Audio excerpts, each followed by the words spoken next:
Tensions are running high in the Central African country over the results of the presidential elections, in which 92-year-old President Paul Biya is seeking an 8th term.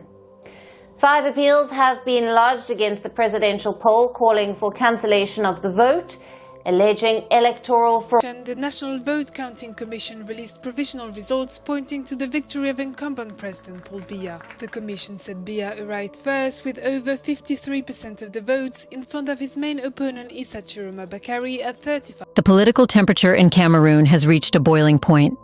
The country's long-serving president for the last 43 years, Paul Biya, has been declared the winner of the 2025 presidential election, his 8th consecutive term, despite widespread reports and evidence suggesting that Tchiroma, the opposition candidate, had actually won the vote.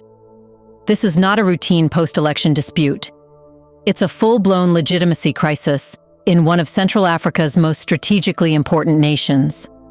Therefore, in Yaoundé, security forces are on high alert. In Douala and Garoua, crowds chant, "Respect our vote." Across 18 regions, citizens are sharing copies of polling records that they say prove Biya's victory is falsified. And at the center of this storm stands a man once loyal to Biya himself, Tchiroma, a former minister turned reformist challenger, now claiming that the ruling party has stolen the will of the people. The government insists Biya won fairly, with 53.66% of the vote. Tchiroma's team, however, says the truth tells a different story, one backed by original polling documents showing him leading with nearly 60%. Now, the country is divided.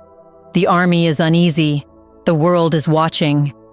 And the question hanging over Cameroon tonight is simple, yet explosive. Did Paul Biya just secure another term? Or did Cameroon just witness the biggest electoral heist in its history? In this video, let's find out.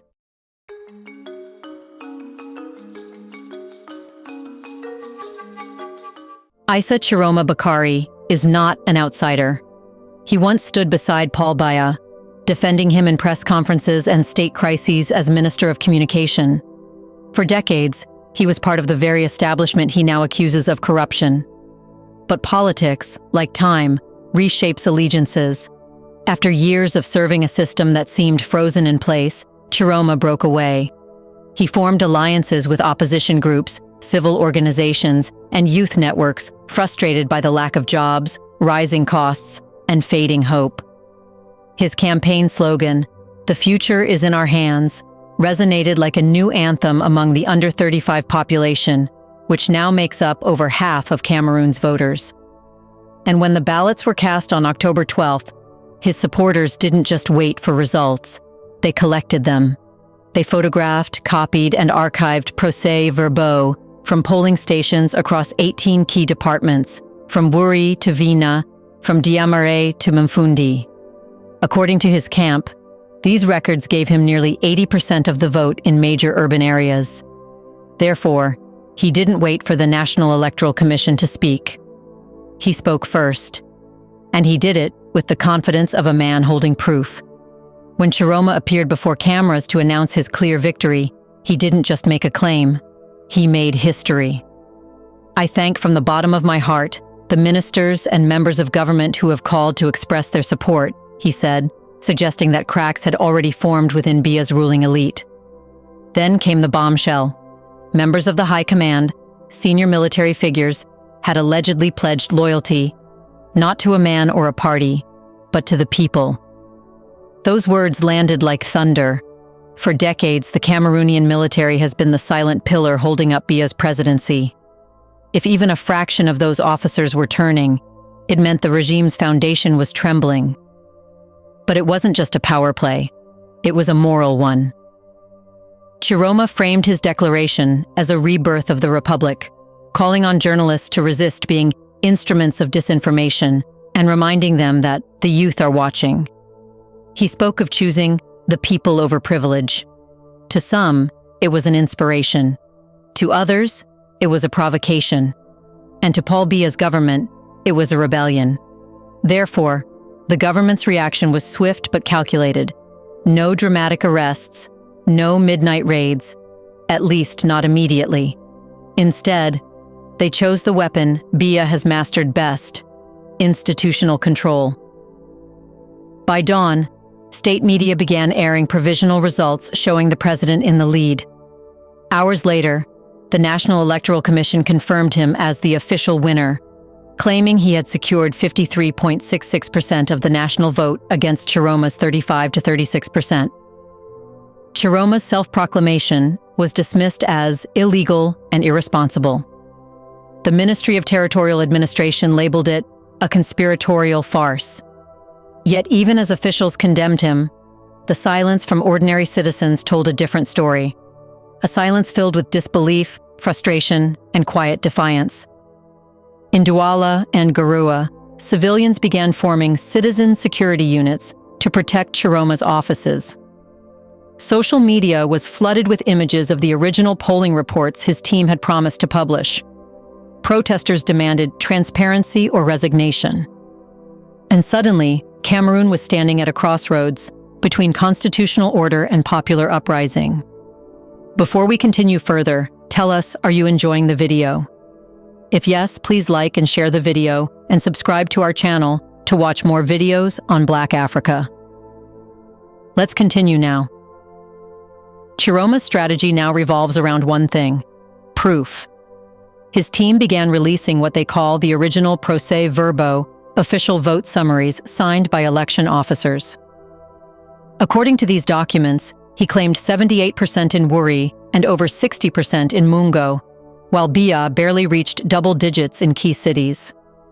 He accused the Electoral Commission of mathematical manipulations, showing examples of altered pages and vote totals that exceed registered voters, results impossible even in arithmetic.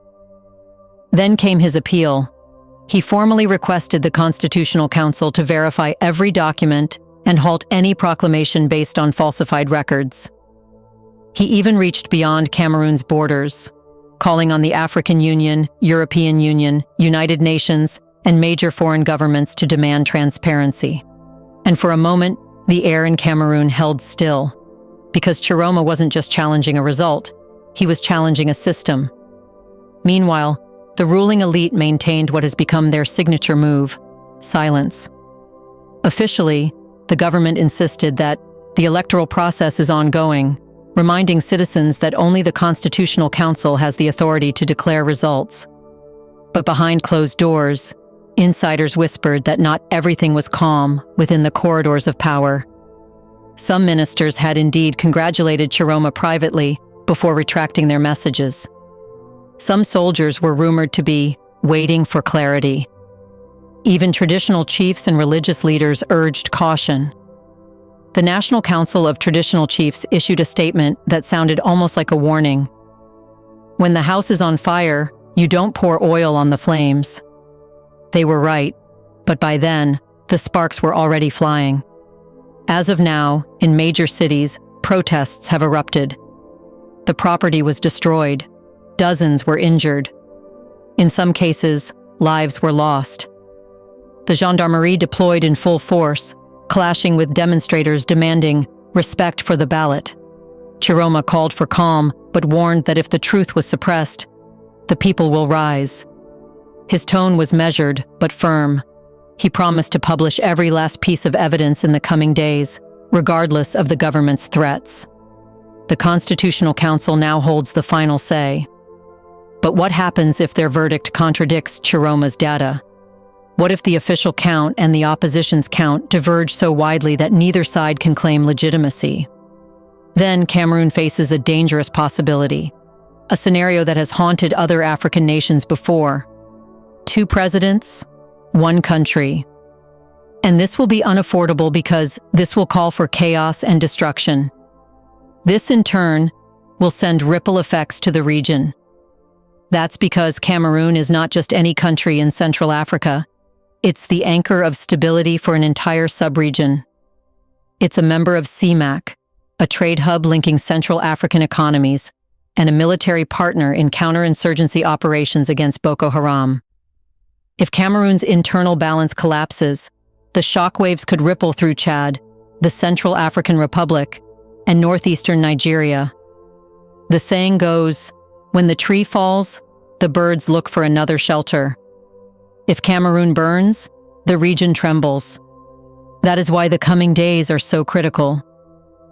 This is not only about who occupies the Atudi Palace, it's about whether Central Africa's oldest regime can face democratic truth without unraveling completely.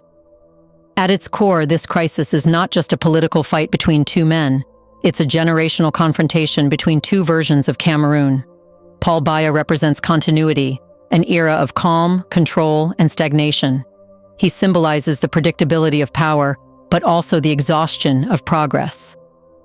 Tchiroma represents change, which is uncertain, imperfect, but alive. He symbolizes the growing voice of the youth, the middle class, and those who have lost faith in recycled promises. Between these two worlds stands a nation torn between fear of instability and hunger for renewal. The real question now isn't whether Biya stays in power. It's how long that power can survive disbelief.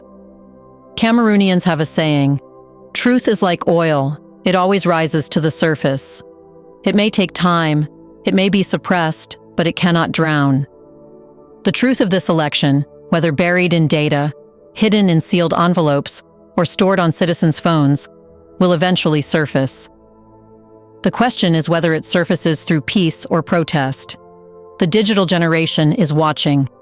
Every result, every speech, every crackdown is being recorded in real time. This is no longer 1982. This is 2025, the age of accountability. And in this new Africa, information travels faster than repression. Over the next few days, Cameroon's Constitutional Council will deliver its final verdict.